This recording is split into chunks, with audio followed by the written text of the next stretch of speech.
Want to unlock the secrets behind your Weebly website's performance and finally understand what your visitors are really doing? Let's dive right in. First things first, head over to Google Tag Manager and create an account or log in. If you already have one, you'll need a Google account for this. Once logged in, you'll need to create a new container. This is like a digital filing cabinet for all your tracking codes. Give your container a descriptive name reflecting your website and select web as the target platform. After creating your container, Google Tag Manager will give you 2 unique code snippets. These are absolutely critical, so keep them handy.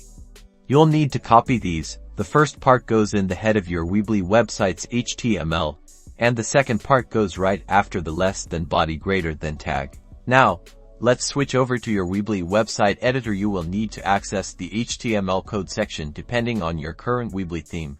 Go to Theme, Edit HTML, CSS, or find a similar button to customize the website's code. Look for the head section of your website's HTML code. Paste the first Google Tag Manager code snippet right after the opening head tag. Make sure not to put the code snippet before it. Next, find the body tag in the HTML code. Paste the second Google Tag Manager code snippet immediately after the opening less than body tag. Ensure you place the code correctly. After pasting both code snippets, save your changes within the Weebly editor. Weebly saves automatically, but double check. Head back to Google Tag Manager. Your container isn't live yet. You'll need to publish it. Click the Submit button in the top right corner. Give your version a descriptive name and click the Publish button. Once published, your Google Tag Manager container is live on your Weebly website. Now that you've installed GTM, you can start configuring tags to track key actions. Congratulations!